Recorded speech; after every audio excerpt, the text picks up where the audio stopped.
So NHS at Home is a service for people who are unwell and could be in hospital, and it allows us to be able to monitor them using tech-enabled care within their own home environment and provide the support that they require.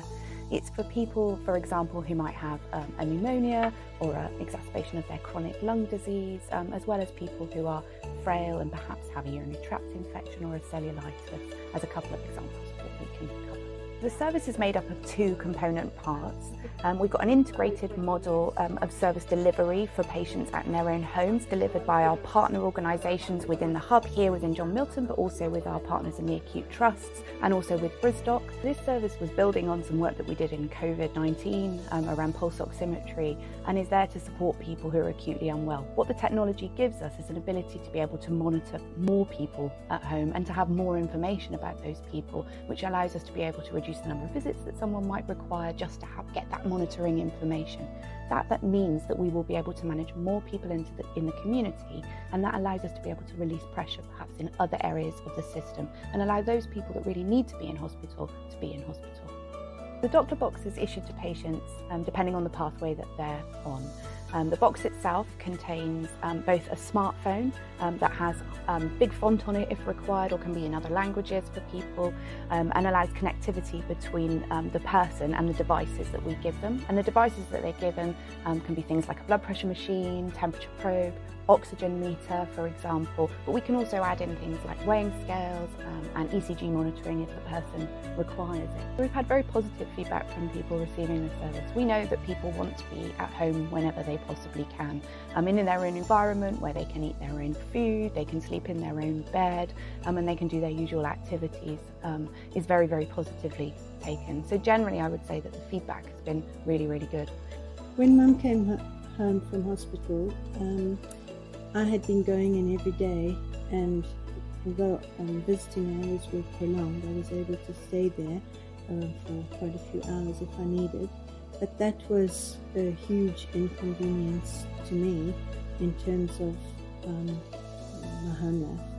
I babysit my grandchildren, and I have normal activities going on at home. So it's relieved a huge amount of getting us back to normal. And also Mum's recovery in terms of her being able to get up and have at her own level, have her own breakfast when it's the right time to have that instead of regimented. So it's just eased everything for her to recover and for her to improve in her health, and for us all to get back to a normal way of living. Well, I feel it's a tremendous benefit because I'm getting the care and which I don't have to go to hospital for, and I can't fault it. BNSSG NHS at Home is not just an add-on to existing services. It's really about trying to develop pathways of care for patients that are personalised to them. So, for example, a patient with a chronic chest condition, a chronic respiratory condition, who might develop infections from time to time, who would normally be admitted to hospital, this gives the opportunity for them to be cared for at home with the same specialist team, the same specialist input, but in their own space. And we know that by caring for people at home, it reduces the deconditioning. They're much more able to mobilise in their own surroundings with their own things around them, their pets, their usual mug for their cup of tea, their family, their carers, and that really makes a difference in terms of recovery for patients. Caring for more of our patients in that way at home, it frees up beds in the acute hospitals for people who are really unwell and who really need that 24/7 care. And it also means that we can continue our elective operating. So for people who require planned procedures and planned operations, we are freeing up beds for those that really need it.